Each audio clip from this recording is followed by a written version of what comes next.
What was it called when everybody was protesting Wall Street? Occupy Wall Street. There you go. Yeah. Occupy was going on in L.A. Yeah. And I was down there and saw Breitbart himself. Oh, wow. Andrew Breitbart. It was like a block away. And I would, Andrew. He turned around, I go f yourself. That felt good. No, sometimes you got to do that.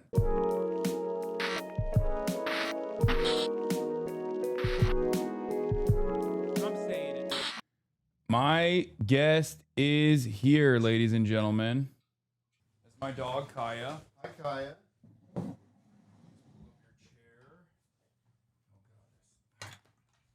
I knew you were coming today, and yet I still did not. We're on TV? Yep, we're live right now. We got 40,000 people watching. Tim Heidecker, ladies and gentlemen. He's here in the building. I've got the Meta glasses. I hope you don't mind. Oh, you're filming. You're filming the outside of my house. These are the best. They tell me where to go. They tell me what to do. They're amazing. They have a lock-in function where if you're like me, you got ADHD, you get to lock in. You literally tell the Meta glass, like, hey, the person I'm talking to is boring as like, can you help me focus on him? Or it just starts playing Seinfeld episodes or something. Well, that too. Well, just what quickly, do you have right there? I came all the way from Glendale, and these are Jermuk. Jermuk. These are Armenian. This is Armenian mineral water. It's gonna burn. Yeah. I actually don't. You don't do mineral water? I don't do mineral water, but my dad does. Okay. Well, is this going to cause problems? Oh yeah, he's gonna disown me. Okay. Last time he almost did was when I painted my nails, and he was like, "Are you? You can tell me. Are you gay?" Yeah. he was like, he was a little worried. It's good. I'm here to transgender everybody. Yeah, hell yeah. You're gonna transgender people. You're gonna Armenian people. We're doing free transgendering this weekend. Hell yeah. And that will be compulsory. If you live in California, you'll be required to transition this weekend. Or face penalties. Well, this is the Antifa headquarters, so welcome. Okay, well, I can take these back. No. I drink these by the gun. These. Okay. No, now that you brought it, I have to keep them. Okay. You can put it like on the. Here, I got it. How do you? I'm just gonna take this in for a minute because Take it in. don't. It's also a very unflattering angle for me. I appreciate that. Wait, really? No, I think you so. look great. It's all here. We're all cameras here. Wait, let's. What does let's the crowd flip it. say? Let's flip it. Hold on. This is my. I don't want to hear what the crowd says. Wait, we got other cameras. Are you ready? Give me a better angle. Wait, we got this. We got all the different angles here. That's better. The bottom. Everything's better than the first. The bottom angle right. You think the bottom right is good? Yeah. All right, we'll do that. Well, maybe. I don't know. No, hold on. It's fine. That's just I'm so vain. This is my my interview. This is the angle I use for interviews. Who's the biggest person you've had in this room in terms of like size wise? Yeah. Like fattest? Yeah. Or do you mean like I don't know. Stavros Halkias. That's pretty big. That's pretty big. Yeah. Well, thanks for having me. This is exciting. As far as fame goes, I don't know. George Clooney? No, George doesn't. He wouldn't. George doesn't f with me like that. Well, maybe he might because his wife is woke. Okay. I think his wife might have gotten sanctioned by the American state actually. Oh wow. Because she's a international. She's like she works for the UN. But yeah, I want to talk to you real quick though about this Dr. Pepper Zero Sugar Blackberry. That's a bunch of stuff going on there. Do you want to try it? Yeah. Okay, do you want cream soda or do you want Dr. Pepper Zero Sugar Blackberry? Blackberry, yeah. Okay. Hi everybody. Wow, look at everybody's chatting away. Yeah. Thanks. What is this? The post Tim made? They're already sending stuff for me to look at. Oh yeah, I just posted that because I was because you were coming over here, so you were like, I want the people to know this is what I am intending to do. Well, I just Trump. He keeps saying that. He keeps saying that we want to transgender everybody. Yeah.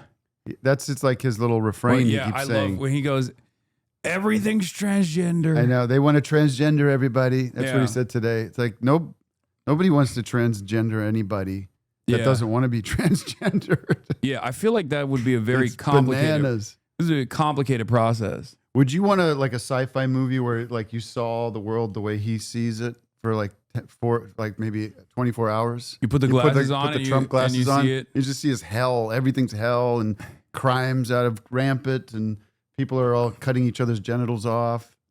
I don't know if I want. I feel like that would be scary. Yeah, it would be a horror movie. But I had a solution after January 6th.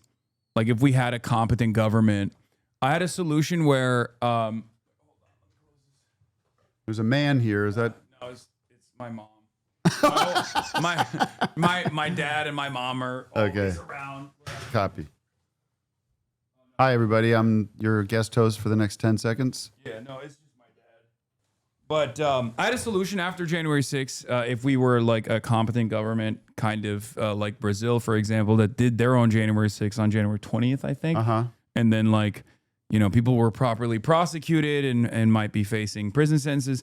But like if that were to happen to Donald Trump, I had a really good solution. I thought we just tell him that he's still president. Like we build a White House, like an Oval Office, everything. And it's just constant surveillance, like constant cameras are on him. Yeah. And we just make it seem like he's still president and he gets to do the best TV show of all time. Absolutely. It'd be so easy to do. But he has no power. No. That would be a very successful show. And we could easily create his own reality for him if we wanted to. Yeah, he's very easily tricked. Yeah. I think. So there's an advantage there. But of course, we didn't do that. Yeah, the Trumpman show. Kind of like the Truman Show. I like that. How do you read? I mean, I'm sure people come in here and talk. How do you read all this stuff? They say it all the time. No, I know, but just when you're looking at the scroll. I just used to seeing everything. Did you see that demo of those glasses the other day? Wait, I want to pull it up. Does anyone, chatters, send me the link of the meta demos. Because there's this thing where he's walking around on stairs. I feel like if I had that on, I would be. Look at me. You got me up there. I got you up here. Look at this. I think I should be. I should be running for mayor. Don't you think I should be? You look hot. Like you got. You know what? It's the light is hitting. Yeah. Well, they had. I was at this premiere of Him.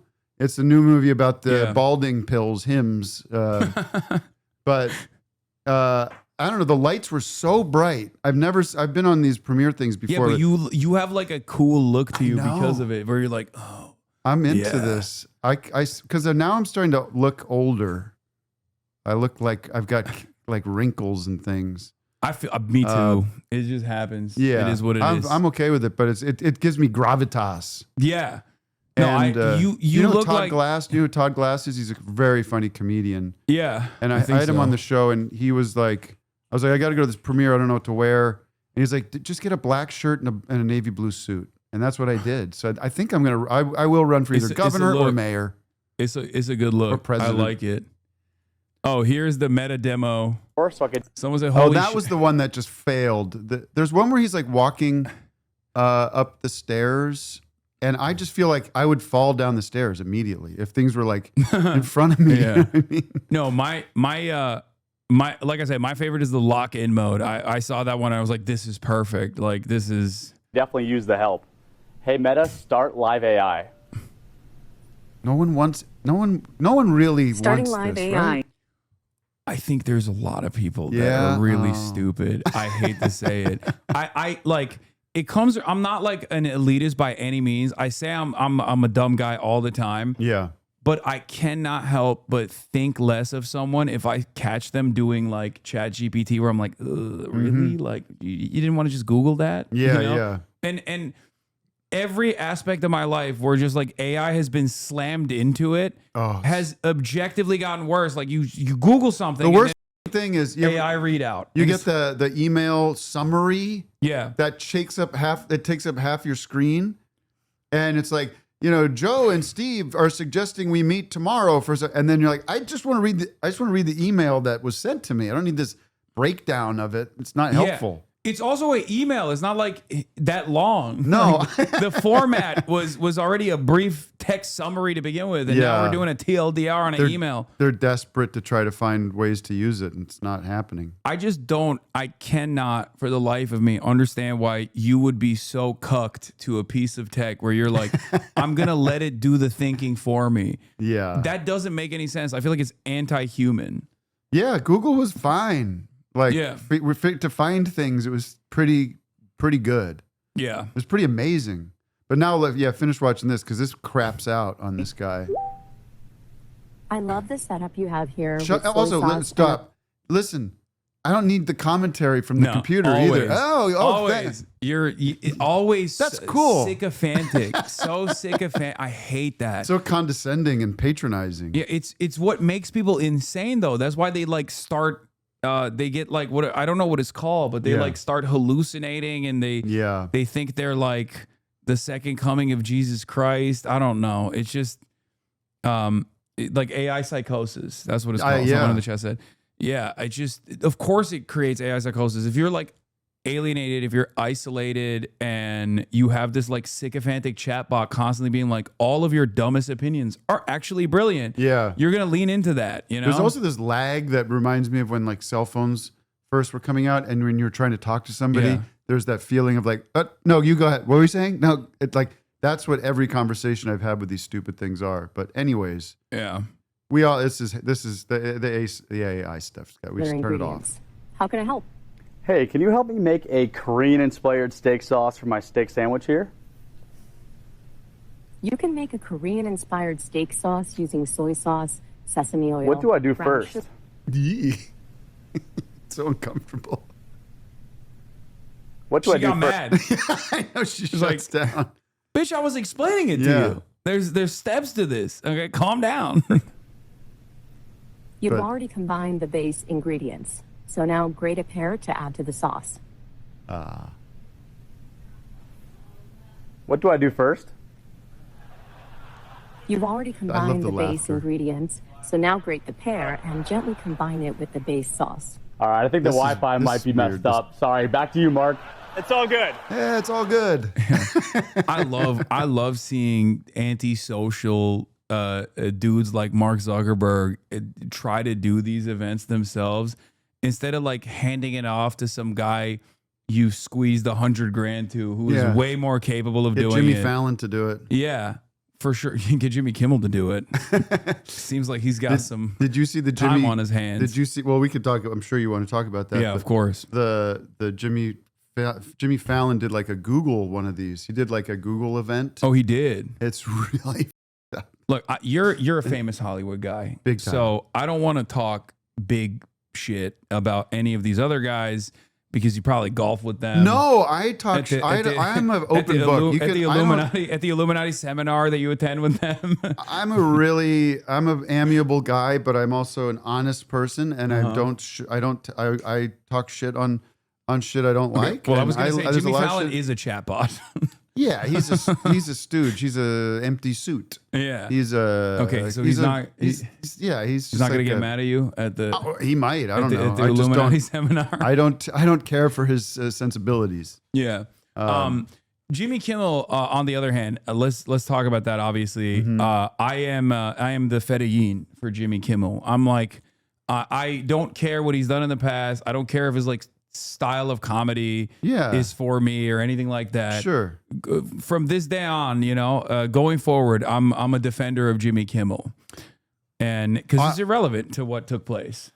Absolutely, it's ridiculous. Well, I can say I do know him a little bit. I've run into. He's always been very nice and whatever. It doesn't really matter what my experience, but from everybody that knows him says the same thing. Like he's a genuinely good dude.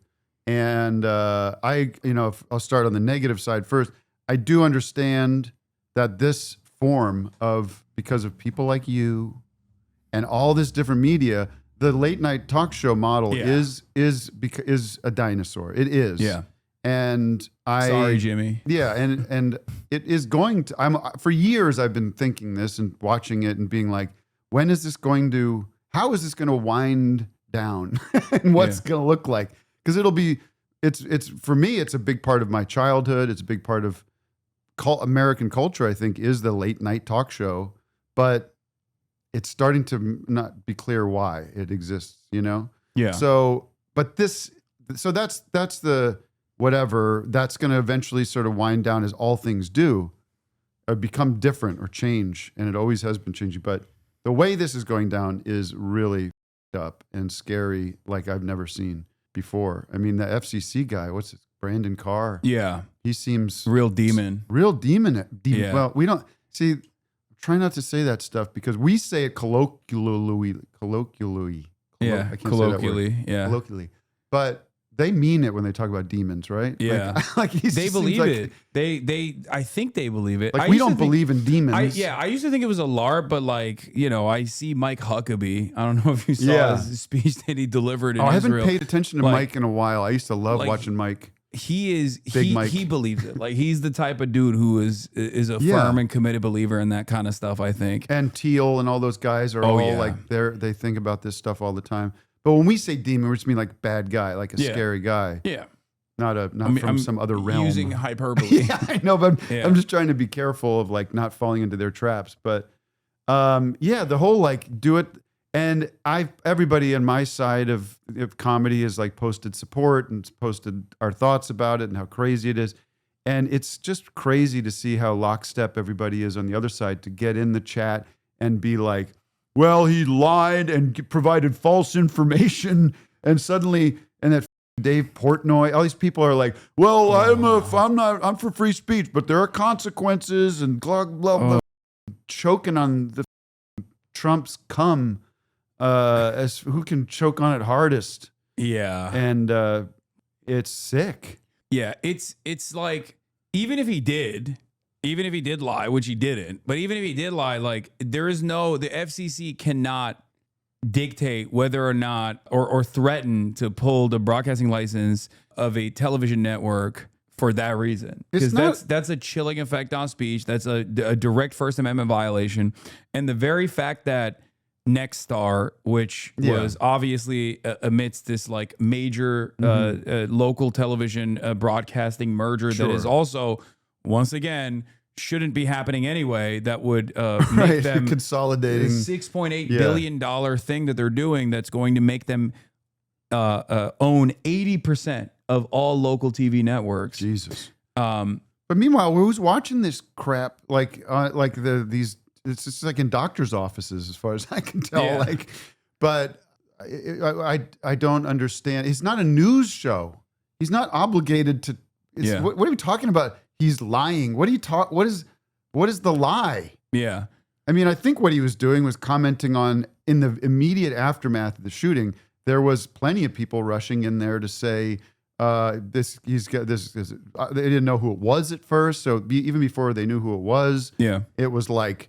It was this trans person, right? I mean, there's all kinds of shit that I saw right away. All you need to show is like Nancy Mace before she finds out that the shooter is from good stock, like a Mormon family, versus after, where she went from like we have to kill all transgenders to like we should pray for his soul. And even with what we know, and I still think I don't know where you're at with this. I think we still don't know we don't know most of the story with this dude. Yeah. It feels very weird, and I'm very resonant to very cautious to listen to whatever the Justice Department has to say about it, or what the state of Utah. You don't trust the most trustworthy man, Cash Money Patel? No. Yeah, he's just like he could be telling me the most normal thing, and I'd be like, that's not like when he came up on stage, I was like, did you kill this guy? Like you seem suspicious. I know. I'll be Cash Patel. You ask me if McDonald's sells French fries. Mr. Patel, does McDonald's sell French fries? What do you mean? I mean, like I said, I've told you this. They do. And if you don't think they do, then go look and find out for yourself. I don't know. Maybe that's not a good impression. No, you have to be like 40% more suspicious. Eyes bugged. Yeah. It's like always like this. Yeah. It was also too direct of an answer. That's the other thing. Right. It'd be like, what's McDonald's? What's McDonald's? But I don't know. I think what I was saying is like, and then when you actually look at what he said, it's sort of like, well, in a way, this kid, if it is there he is. The narrative is like, well, he does come from a MAGA family, right?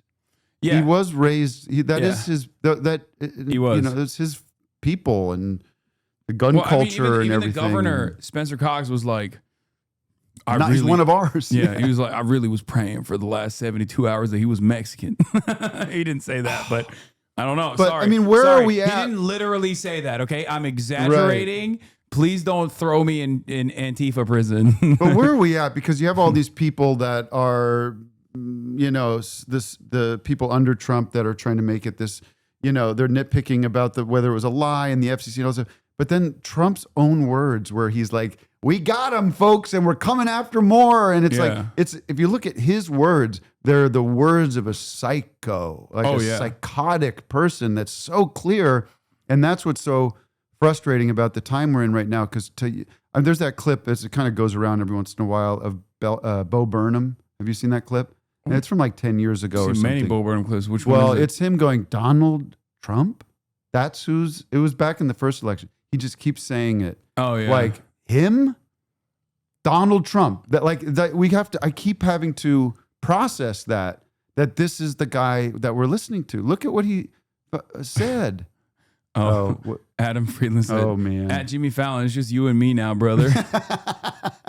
Yeah. Adam's funny, and he's. I did his show. It hasn't come out yet because you did? Well, yeah, nice. But he stacks them. Yeah, he does. He did an interview with Jimmy Carter that's going to come out in a couple. For a second, I thought you were being serious. Yeah, he famously, it took them like a year and a half to finally release my episode, and by that point, it was like not even relevant half the shit that we were talking about. Right? Yeah. Yeah, he's terrible. Hate that guy. Well, hate that guy. I think he's getting a little too much attention right now. I think that's I don't like issue. it. I don't like it. It should be on me. It's between the two of you, right? That's the last two standing. He's the millennial Jon Stewart, and I'm the Joe Rogan of the left. Meanwhile, I'm over here, maybe better than both of you combined. 100%. Doing office hours live every Thursday, and I don't get in these New York Times profiles. Yeah, you're not getting remotely enough death threats right now. Let's bring those up. How are you? Oh, I mean, it's fine. It's coming in, right? Yeah. I was getting them, back in 2015 and 16. Yeah. And that was an interesting time where it was like, I was thinking about it today, like the 4chan was raging hard. Oh, yeah.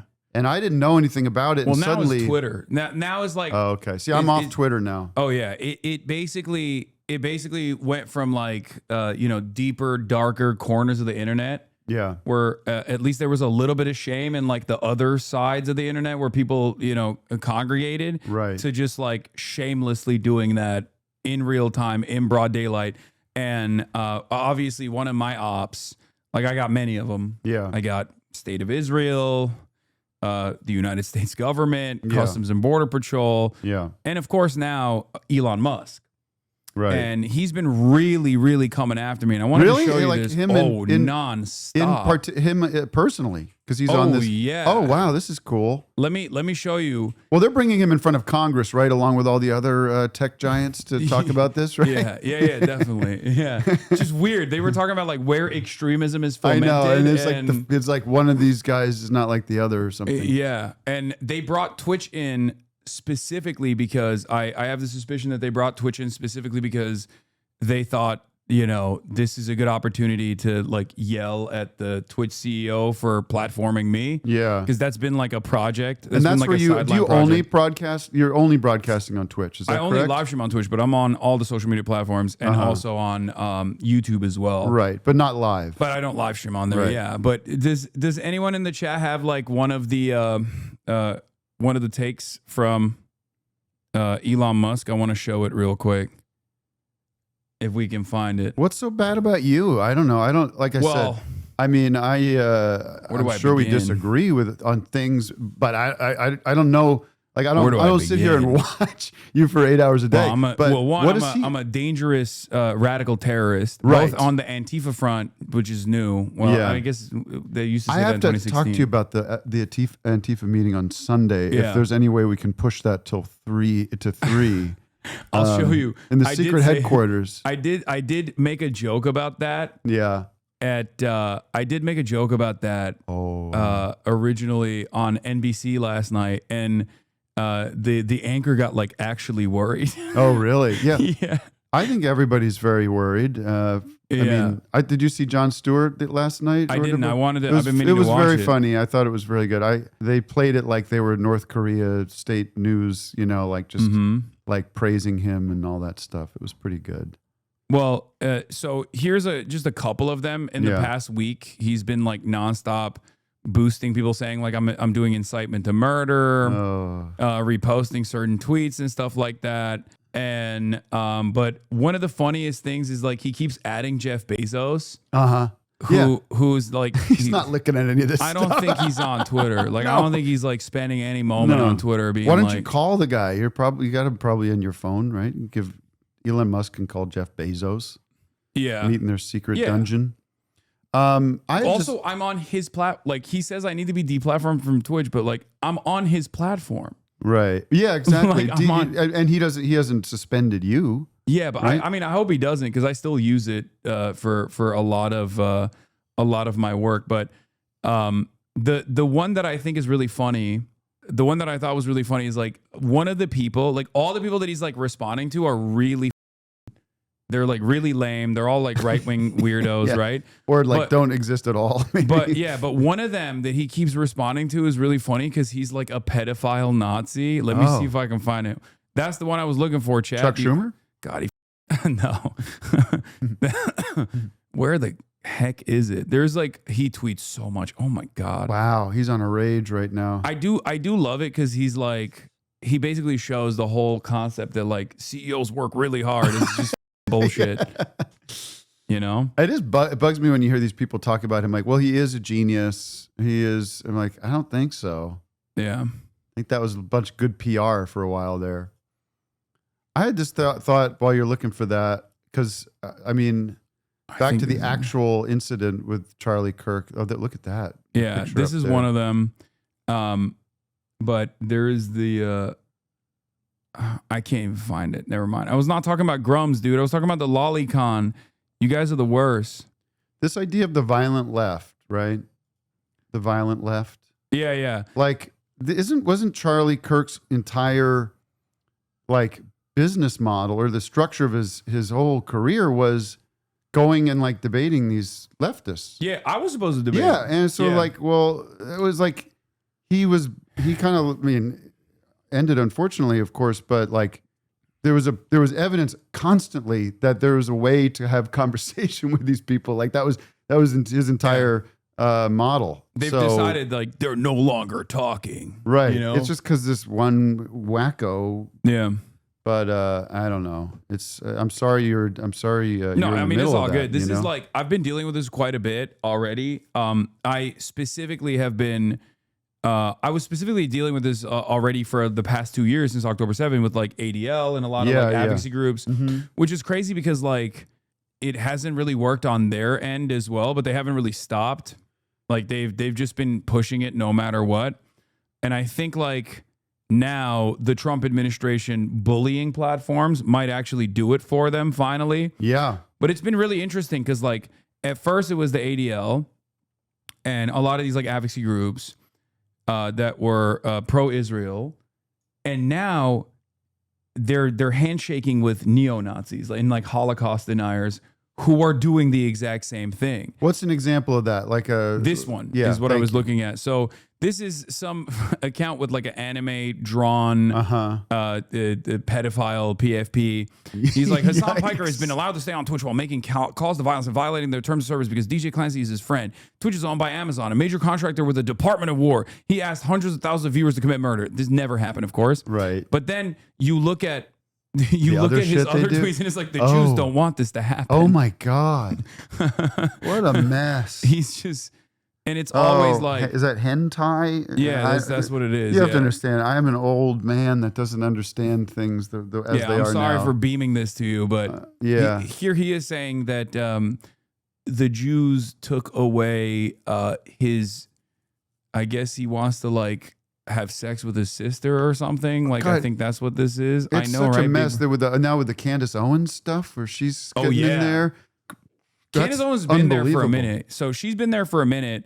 And what I always found to be really funny about that was that you know David Horowitz, right? Yeah, I know the name. Remind me. So he's like this. He used to be. I think he was a trot. He was a Marxist-Leninist early in his days, but then he became this like vicious Islamophobe. And a massive hate monger, right? But he was a very pivotal figure for the modern American conservative movement. And yes, he was a trot. Yeah. So initially it was David Horowitz that plucked Candace Owens, that found Candace Owens. And then it was the Daily Wire that actually made Candace Owens like this prominent fixture. right.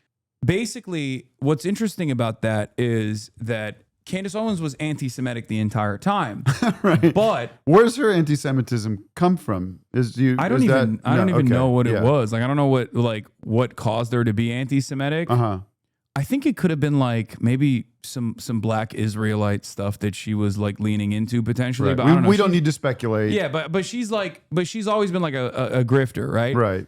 And what's interesting is like she famously once said like Hitler just wanted to make Germany great, you know, but then when Hitler became a globalist is when it became a problem. Right, yes. You know, that was a crazy thing to say. But like, Ben Shapiro hired her after knowing all that. Right? So clearly he didn't have an issue with her anti-Semitism, but then she also, and at the time she was pro-Israel, of course. When she became anti-Israel and anti-Semitic is when Ben Shapiro fired her. Right. So she's been on this like vengeance quest ever since then, and she's just like really tuned it up, like tuned up the anti-Semitism. The conspiracy stuff is so fun when she's like, putting the numbers together. Did you see that clip where she's like, she's trying to?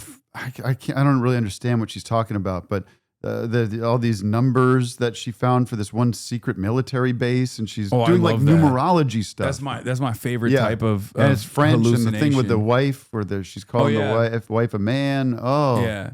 Which is glorious. Just like, she's just French. Like, that's not, I know. That's just, she's French, you know?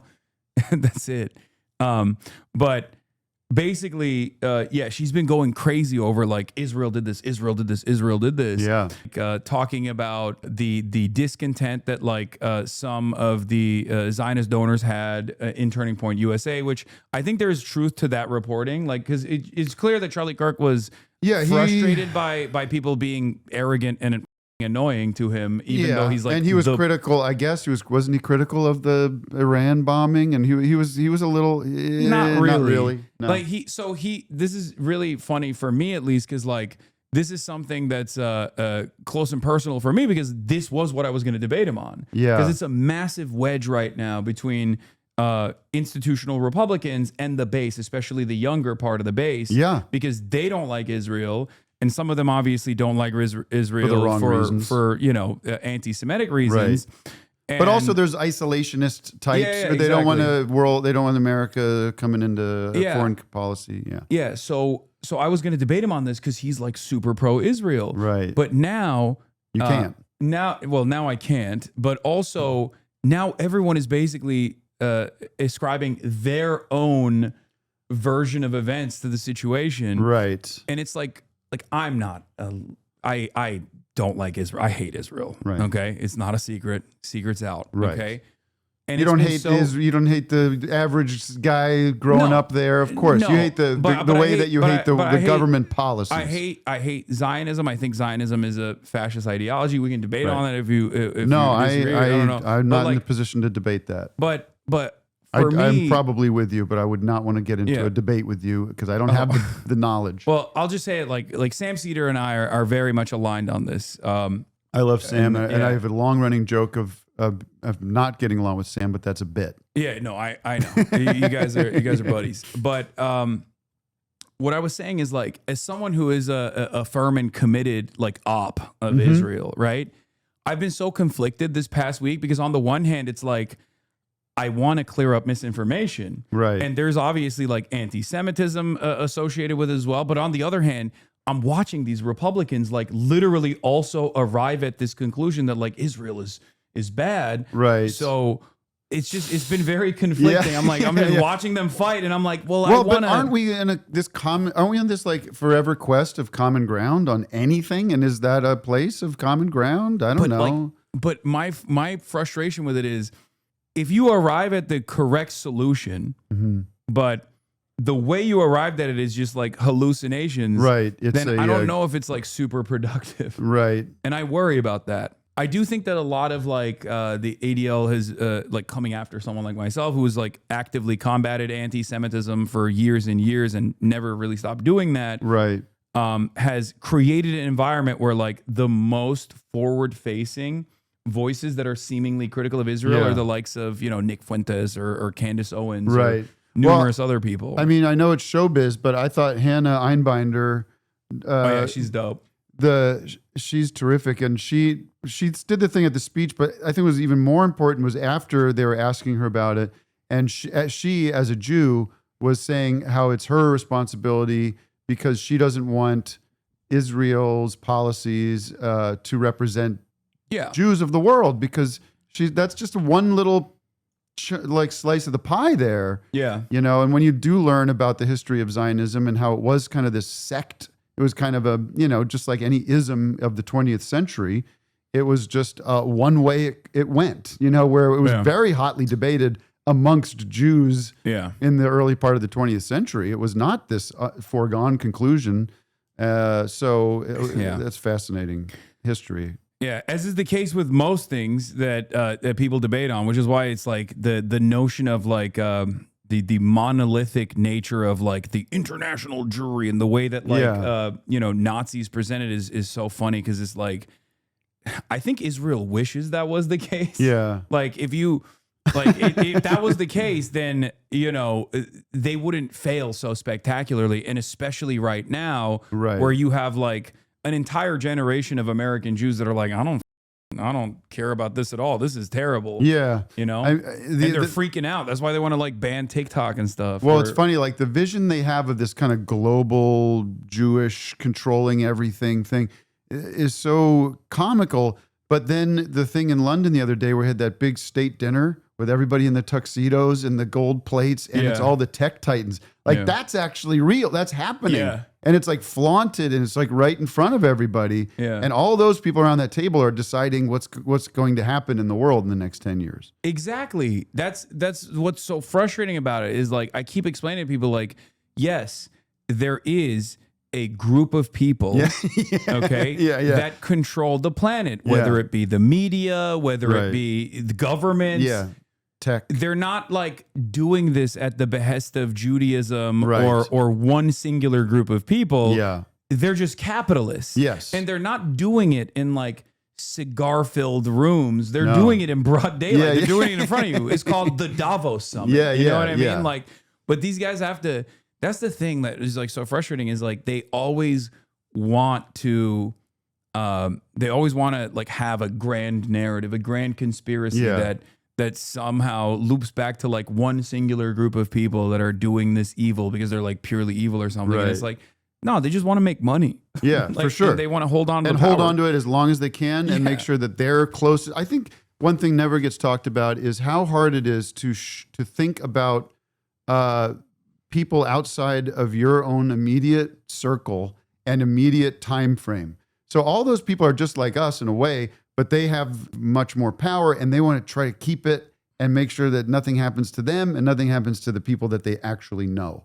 Yeah. And it's very hard to think beyond that and think about other people and their well-being. And it's rare when you have actual people, Bernie or whoever, who's like actually trying to make things better for other people. Yeah. I was going to ask you a question, if you don't mind, if like, just because I'm curious, like you're going to do this debate with him. Have you debated him before? Charlie, yes, I did. I debated. So what is it like before and after the debate? Like, is it civil? Is it like an acknowledgement of we are two people? I mean, he was very cordial. Yeah. But I've never fully understood like why people, like, I'm not an asshole. I'm not going to be like, F you. Like, he came up to me at the DNC when I was there, and like he tried to like shake my hand. Mostly because he dab me up. I didn't dab him up, but like I gave him a little handshake. Right. But I'm not gonna, I'm not gonna like hang out with the guy afterwards, right? Sure. Because sometimes that gets the idea. I remember a congressman I met. Okay, I won't say who. Maybe I could. Who knows? I know I go to a couple like fundraise or whatever. And he's like, the thing people don't get is like, we're walking around Congress, Ted Cruz. He's like, hey, that was pretty good. You really got me on TV last night. Like, it treats it like a sport. It's like, right, yeah. We're like, but he's like, dude, you're like ruining people's lives. You're a bad person. Yeah. Wait, I had a very similar experience when I went for one of the White House press dinners, like the weekend. Right, the I was there. correspondence Yeah, the dinner. correspondence Right. dinner, like weekend events. Like I hate Washington D.C. I love the people of D.C., but like Yeah. I feel like it's such a evil. There's so much evil there, Mm-hmm. when I just feel it in the air almost. But when I went there, I remember this was Trump 1. Like we're at one of these events, Yeah. right? And all these people, all the stars are here. Sure. I think it was Breitbart that famously said, even though he's a scumbag himself, he's like, Hollywood for ugly people. yeah. I got a Breitbart story for you when you're done with this. Oh though. wow, It's just okay. good. Well, It's short, but so it is Hollywood for ugly people, and I saw it with my own 2 eyes, because like all these people that duke it out on TV, duke it out on camera, were all, doing grab ass and drinking, and the room stopped when I think it was like Sean Spicer at the time that walked in, and everyone was like, oh, Sean Spicer is here, and I was just like, that's an evil guy. I know, What do you yeah. mean? It's funny to see them in real life, though. I remember Vic and I were at the debate, the debate last couple summers ago in Wisconsin, and all the news people were setting up out front. We were just there doing a show, and we were just like parked right in front of where this was going on, and we saw Sean Spicer, and it is kind of like you are seeing like a celebrity or something, because you've just been seeing them on TV. But he was standing on like an apple box to get, and we went over and we're just goofing on him, like just treating him like a clown. But really quick, when the You're saying Breitbart. yeah, the Breitbart story. What was it called when everybody was protesting Wall Street? Occupy Wall There you go. Yeah. Occupy was going on in L.A. Yeah. and I was down there and saw Breitbart himself, Oh wow. Andrew Breitbart, and it was like a block away, and I would, Andrew. He turned around, I go f- yourself. That felt good. Yeah. No, sometimes you got to do that. Yeah, sometimes you can be mad at people, but sometimes you got to let it rip. yeah, I mean, you could get Yeah, he heated did and get extra hot. cocaine after that. Yeah, probably. Yeah, he didn't. He was gone a couple of weeks later. I don't know if that sent him off, but he was gone. Yeah, Damn. I could have pushed See, those. there goes the violent left. Yeah, Okay. Yeah, you pushed him over the edge. Nah, I think he was just wasn't it? Didn't he die like literally doing too much coke or something? I don't know the remember. details. I don't know the details either. He would have wanted us to make up his death. Yeah, it's a lot. A lot of it's for show, and I appreciate you. Like, first of all, talking about that. Yeah, you don't want to just go Andrew like, Breitbart clogged the toilet with kidney stones. Okay, I don't know about that. M HUD. I mean, maybe. I remember something related to a toilet, but I don't know. Do people have any questions for me? Yeah, you guys got any questions? I mean, that's kind of the way to ruin a show, you know? No, it's fine.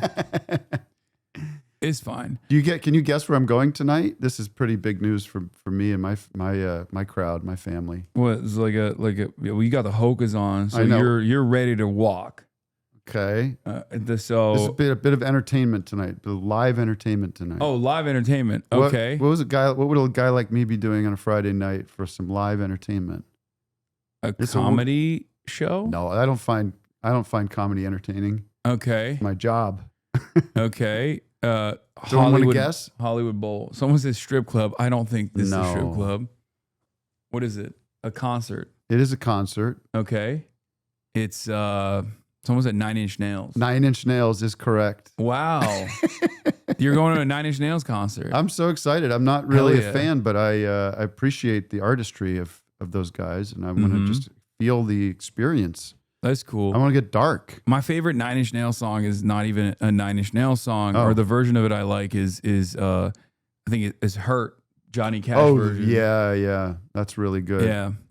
I think it's one of those instances where like the song took on a new, like the song basically became Johnny Cash's very own. Yes, he owns. that Normie song. alert. Okay, everybody calm down. I'm not like a big music guy, okay? You know I don't listen to music. But isn't it cool that doesn't your audience think it's cool that I'm going to see 9 Inch Nails? They think you're dope for that.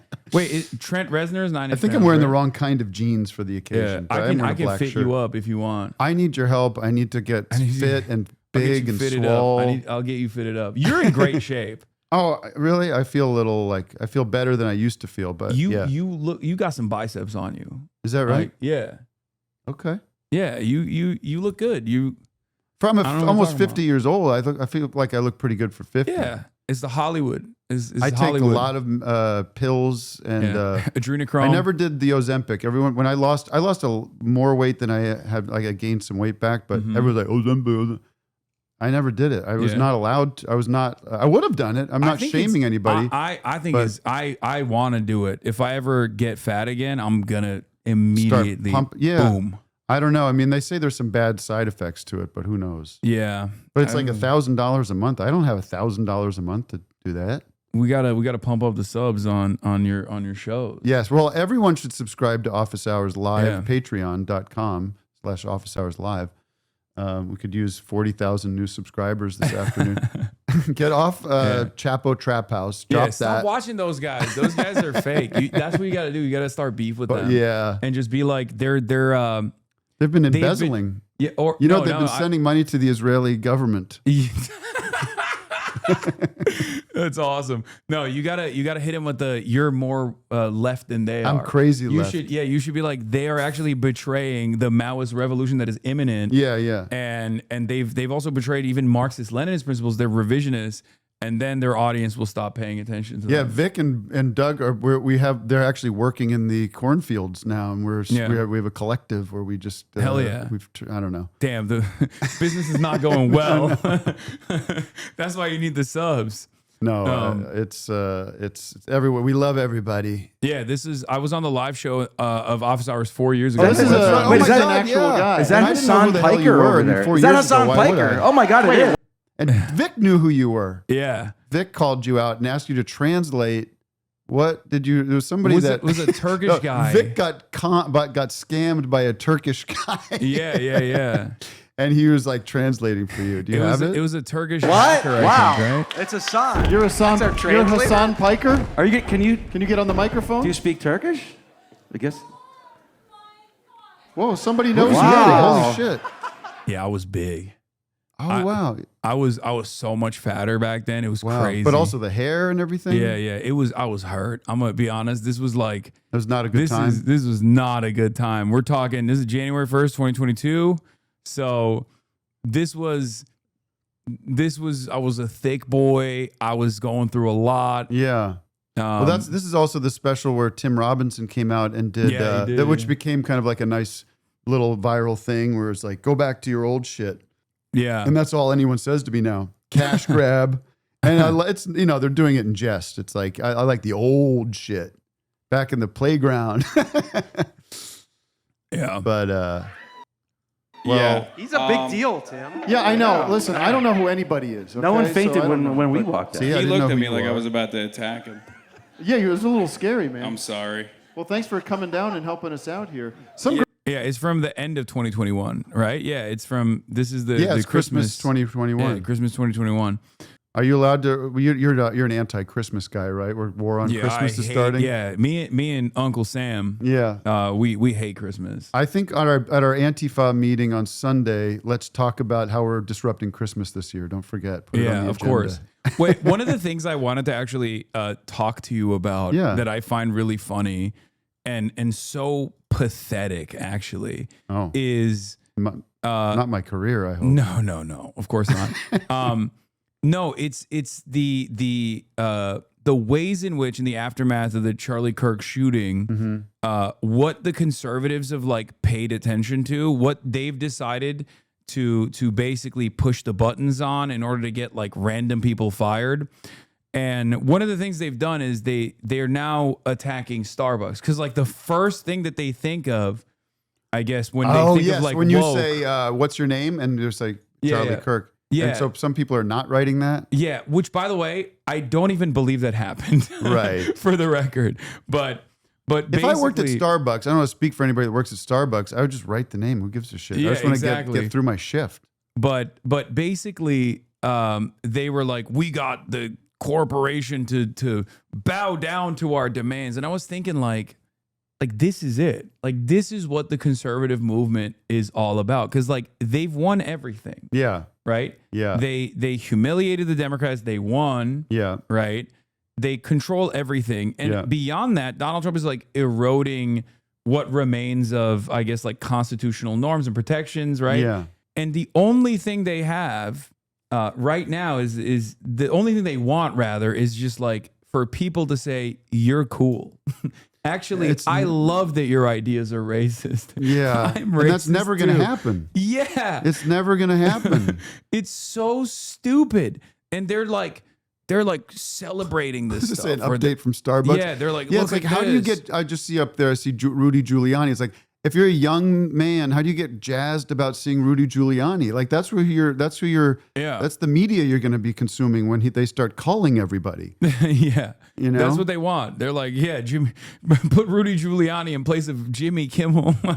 Yeah, I mean, it's nice. I guess I saw like Tim Dillon and some of these guys were coming out and saying this is kind of up. Yeah, those guys didn't know. I mean, did they not know what they were getting into last year when they were just like, what the hell? Like, where did they just drop down from Mars? Look, I talk to these guys all the time as well, and I don't understand it.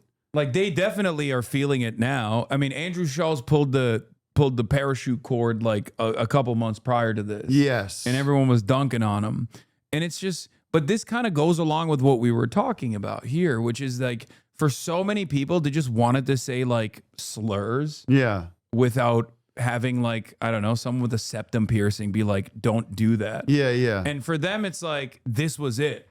Like, that's what they thought they were getting. Yeah. I mean, all that shit was just read the room, like evolve to a place where people aren't going to feel shitty from what you're saying. And you can still do it. Yeah. It was never a point. I don't know. Tell me a point where people got like things were canceled because of what they said. It just, I mean, sure, someone will have an example, but yeah, they're using now the one they're using is I think Rosie O'Donnell. I believe that was the one where she was on like an Ambien trip or something, and she went like super racist on Twitter. Rosie O'Donnell, Roseanne. Oh, Roseanne sure, Barr. Yeah. There you go. There's the one time. Yeah, but that happened under Trump. Like they're like, yeah, remember Roseanne Barr, and it's like, first of all, that like she clearly was experiencing mental distress, right? And secondly, not Rosie O'Donnell. I apologize to Rosie O'Donnell, who doesn't even live here. Should not be a citizen, by the way. Yeah, she's not. I think her citizen should be revoked. you imagine? You and Trump both. I know, but like, I just again back to that Bo Burnham thing. Like, what are we doing? He's going on his official channels. The president of the United States of the country of which I was born and raised as a 50-year-old man. The president of that country that I've known 7 presidents or whatever, not personally, but have experienced their kind of the loftiness of that office, and so the respect that the world has for that. He's telling us through official channels that Rosie O'Donnell, his nemesis from the 90s, in New York gossip circles, her citizen should be revoked. Yeah. It's bananas. And I can't wait to shame the right for the rest of their lives for playing with this guy in the playground.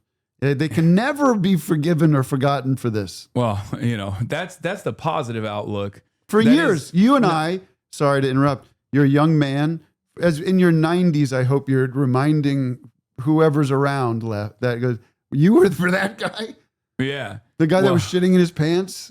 Well, we'll see. Like I said, let's see where things go, because I do feel like while, you know, there's a lot of jokes on the one hand, I do think that the administration, albeit very weak and doesn't have this like popular mandate that they claim that they do, is very actively taking the initiative to almost post-Trump ensure that there is no post-Trump. Right. It feels like. Well, sometimes. you mean like Trump will eventually go of natural causes, we assume, but there will be a structure in place to be a more efficient Trumpism.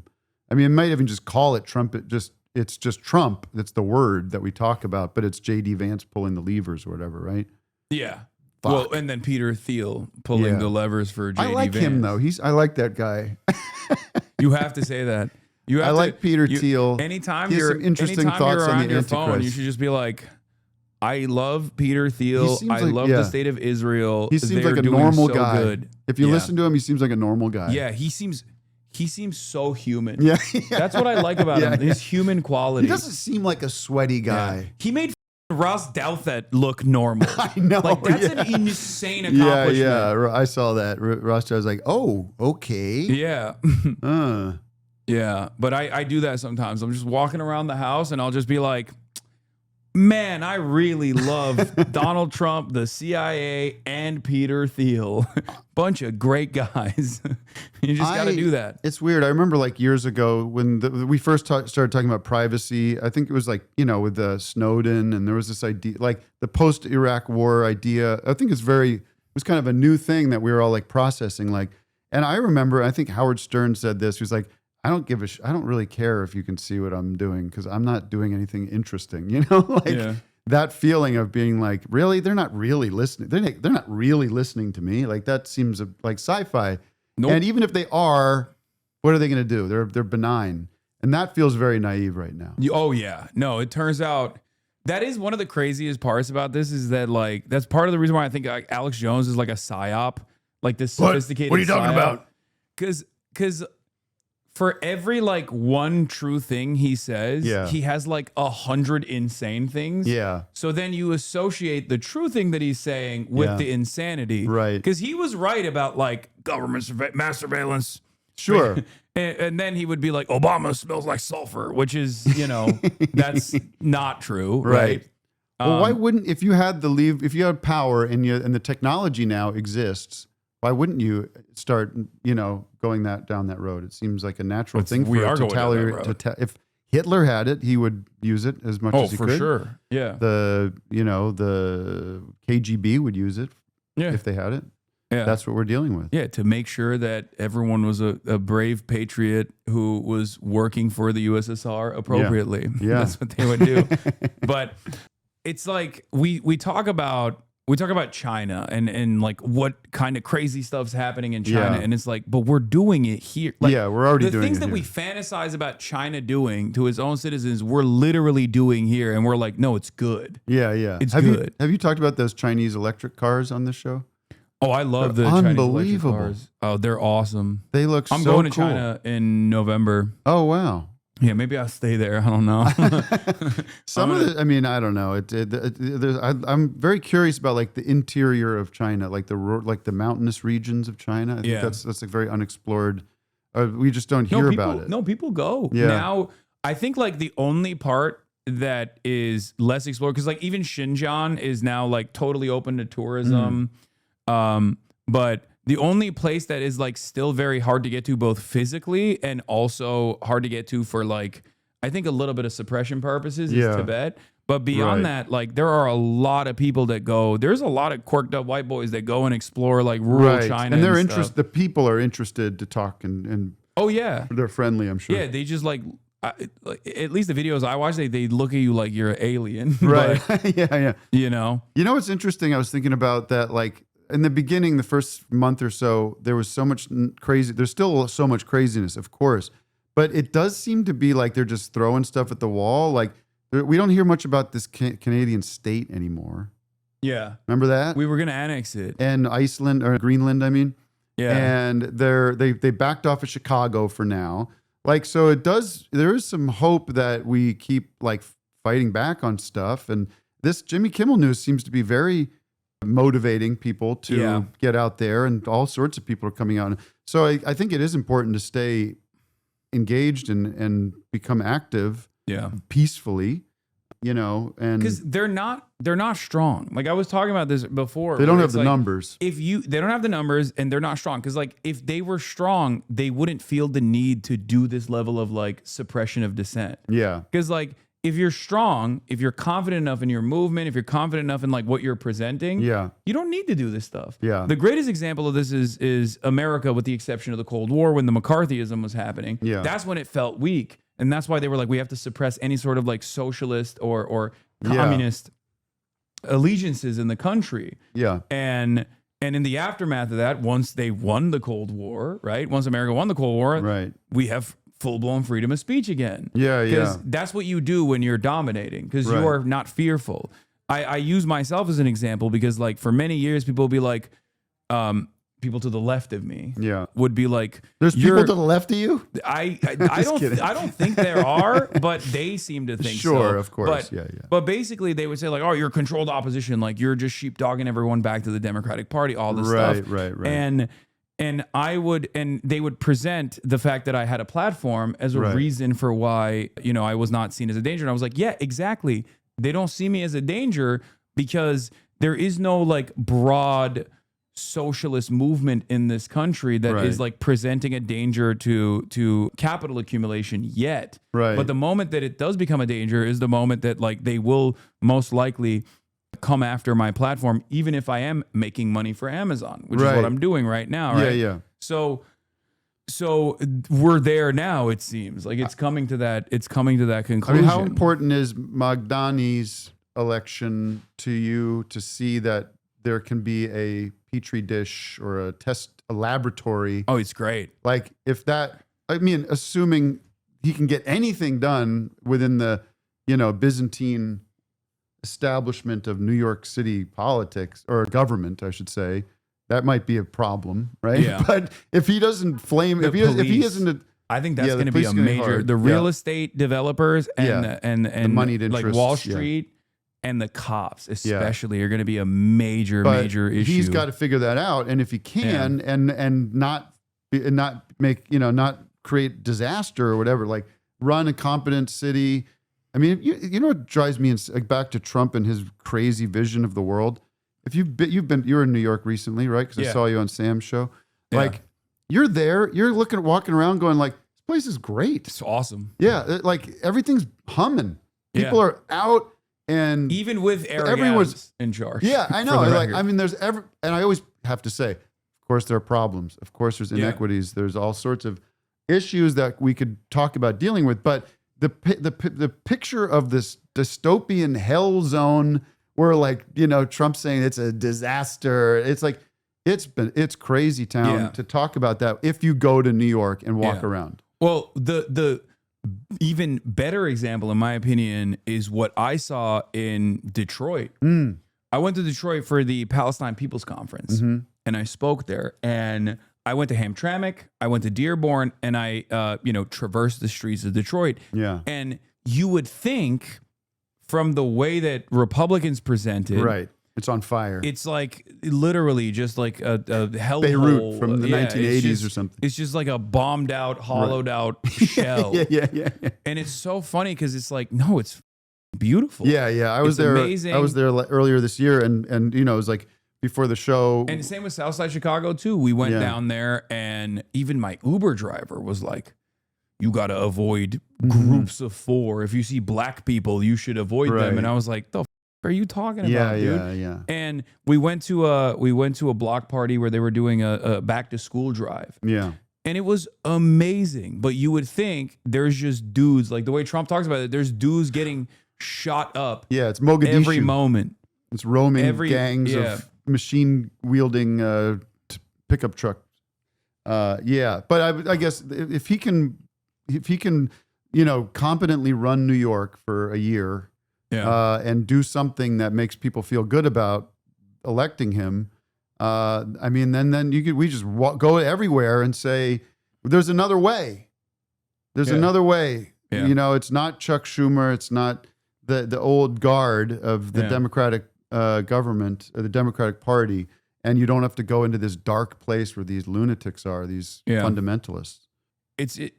So you asked me initially, like, has Zoran made things a little bit easier? And the answer is absolutely yes. So we were, like, myself, the Chapo Boys, a couple other people, like, very quickly were like, oh, this is the guy. It was a crowded primary, but we were like, that's the guy. He's one of ours, right? Yeah. And I don't even think they thought that they would actually win by such numbers in the primaries. I thought that they would be like very competitive, but basically after the Zoran victory, it has been so easy to just point to him instead of constantly having to do this back and forth where I explain the theory behind like the most basic component of democracy, which is give people something that they want. Yeah. And in some cases need. Yeah. And I think it's important maybe for some advice or whatever is to like distinct, because you have even Bill Maher coming out and who's I'm not a fan of. Yeah. Coming out, he's a communist, and they keep calling him a communist. Yeah. I think it's really important that people are educated to understand the differences between communism and socialism and democratic socialism. Like these are very important distinctions. Yeah. Because the word communist has such a, the history of that word and to most normal people is really an easy way to turn people off.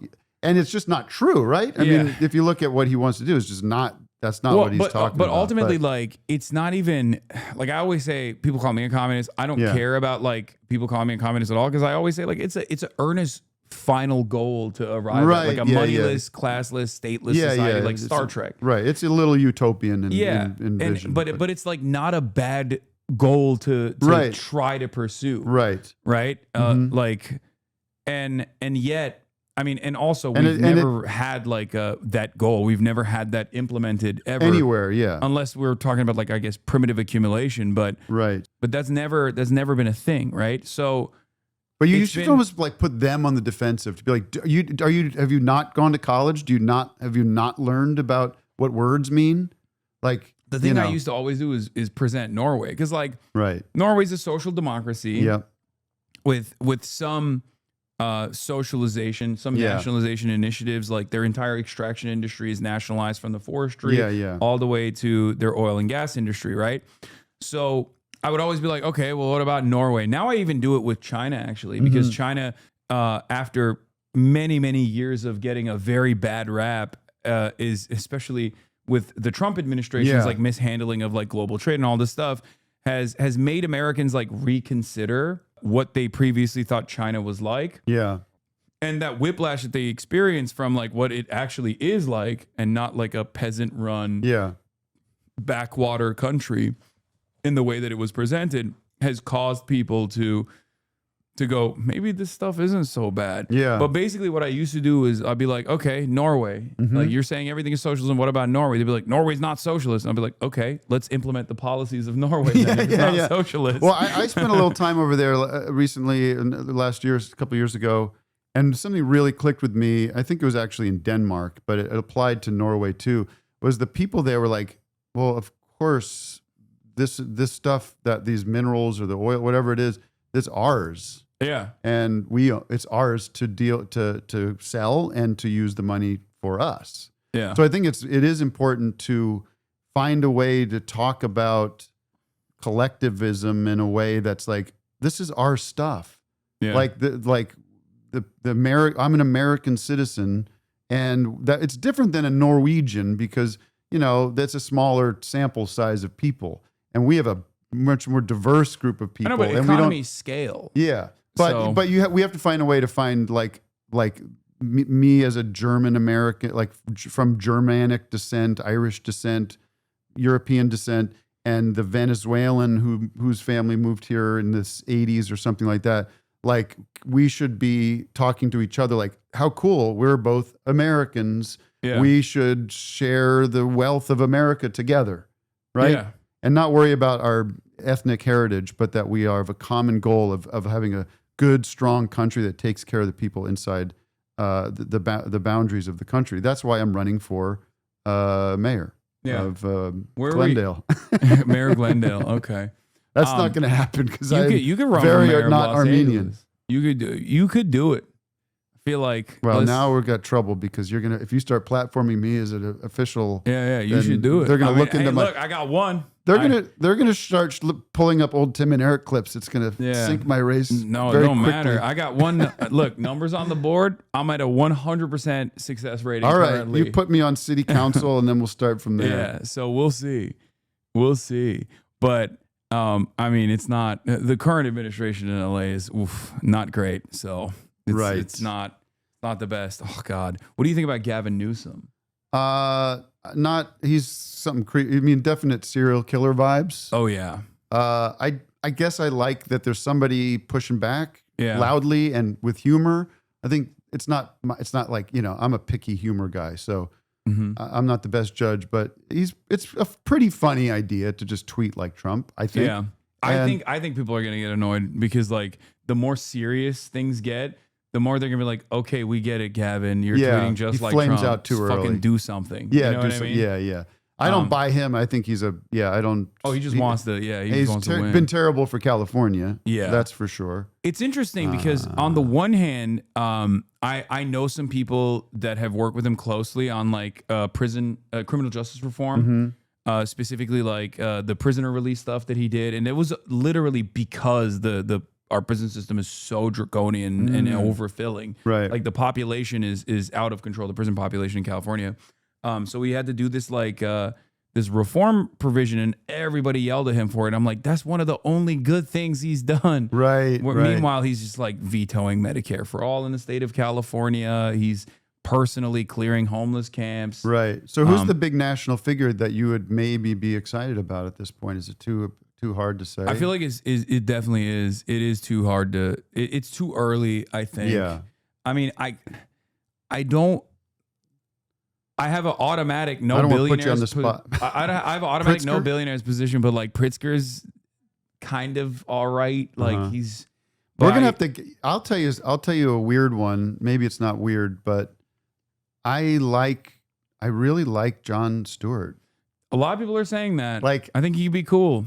Why the f not? At this point, it's just sort of like, let's try something else. Like, Yeah. I think he's very smart and he's very funny. He seems like a good guy from like the work he does with the 9/11 stuff. Yeah. Like, I would die to see him, because every time I see him like talk about an issue, he's very well spoken on it, you know? Yeah. And I think he's probably, I don't know. I think he would be entertaining, and I don't know. He probably has no interest in it. So it's kind of a fun fantasy I mean, thought. he didn't even want to keep doing the Daily Show. I know. He just wants to like take care of his animals in New Jersey or But something. I don't know if we're going to find it in like Congress or in the government at this point. It feels very, But to be fair, you're not wrong. I mean, he could do it. There's some people that have like disappointed me in recent in the aftermath of the election. Like I thought Tim Walz could be a good person for this. They've marked him. They've ruined. They've just yeah. like it would be such an uphill thing for him. Because he had so much promise when he was picked as the VP, and then they just like back pocketed him. And I think like I just keep seeing in my mind the first questions they asked on that debate, the VP debate, where he mostly agreed with JD Vance, which was gross. Yeah. But the first question was, would you let Israel do a first strike in Iran? And he was like, yes, we would let Israel do a nuclear first strike I on forgot Iran. about that. And I was just like, what Why do you? are you saying? It's so easy to not answer that question. It's so easy to be like, why are you asking me this question? Yeah. What are you insane? Yeah. Like, what? How is this a question right now? Like, and I hate. It was just like, yeah, he supported Israel's expansion. Like he's just said a lot of stuff. Like these guys are so bad on foreign policy. Yeah. And that's one of the reasons why I really appreciate Zoran, because like him taking this like uncompromising stance in an issue that is very black and white, right, gained him unimaginable favor across party lines. Yeah. And it made everybody go, oh, you can say that. Yeah, and like, you sound like a normal person. Yeah. I'm so glad that he did that, because that was one of the best moments, at least for me. Yeah, that was the thing. I think that's why we have Trump, is because the one thing that's sort of that he's so gifted at, that Trump was so gifted at from the beginning, is he sounds insane, but he sounds much crazier now. But 10 years ago, he talked like a regular guy in a weird way that was like, didn't sound like everybody else, and he spoke from the hip, and he was contradicting himself all over the place and saying crazy shit, but it was like whatever was on his mind. Yeah. Like, remember that one interview when he was like, so would you make it like, would women go to jail for getting an abortion? He's like, I guess so. Yeah. And you're like, of course I remember that. He's like, I haven't thought about it. He's like, you haven't thought about that. You're just winging all this. No, but the reason why he said that is because that was an honest position. Right. That is honestly the Republican position. Because it's like, well, 1 + 2 = 3. So yeah, I guess they will. Yeah, and then everyone was like, dumbass, you're not supposed to say that. You're not supposed to say it out loud. No, you're supposed to say the doctors are the bad guys in this. Like someone has to be a bad guy, but it's the evil doctors, not the women. My favorite moments from like 2016, obviously, that I think were kind of like the reverse Bizarro, like Zoran saying, "I'm the mayor of New York. I want to stay in New York." Yeah, was like when he was on stage and he was like, "I'm a billionaire. I paid for all of you guys." Right. Yeah. Like, and everyone was like, "Is he allowed to say that?" Yeah, I mean, those debates, those were some of the greatest things ever, with Jeb Bush up there getting just slaughtered by him. Yeah. And, you know, there was a sick, like, watching this happening in real time. Like, I can't believe this is happening. But, of course, he's not going to win. We're gonna have this Hillary Clinton who's going to be whatever. Yeah. But then here we are. What time is it? I should probably go to 9 Inch Nails. Well, I have to go all the way back to Glendale and then go to the Forum. All right. Which, well, if your audience knows, where I live in the greater West Hollywood region, and it's on a Friday, I'm sacrificing so much to come here. Yeah, you are going to be in a lot of traffic, low key. That for is sure. That is about to be cooked. All right. Well, that's okay. What else are you going to do? Listen, this was a pleasure. This was amazing. I'm glad we got to hang. Hell yeah. And I'll be on office hours or whatever. Yeah, it would be awesome to have you come in. It's bring back whatever of people will most likely yell at you now because we collaborated. I have like a bunch of who's mad? Who would ashamed people who are pro-Israel but ashamed of being pro-Israel. They love being like, we're pro-Palestine, but Hasan loves terrorism. Well, you know what I find people say a lot is, I'm really disappointed. Yeah. And it's sort of like, you have every right to be disappointed in life. And you're going to be disappointed, and things will disappoint you, and you'll have bad times, and you will not like things that people do for the rest of your life. It's true. And so I accept the disappointment if that's coming, but you're a reasonable guy from what I can tell. It'll be a loud minority. Yeah. Try to greatly come at me. Yeah. Come at me. But it probably won't even happen. Who knows? No, I love you all, and I wish everybody a great weekend. And go Eagles. They're playing football on Sunday. I'm a big Eagles fan. So Okay. there you go. Go Birds. Go Birds. All right. Thank you so much. I'm just gonna see myself out. No, I got you. I'll walk you out. Hold on. Hasan Reactions, one of the best ones in the React channel.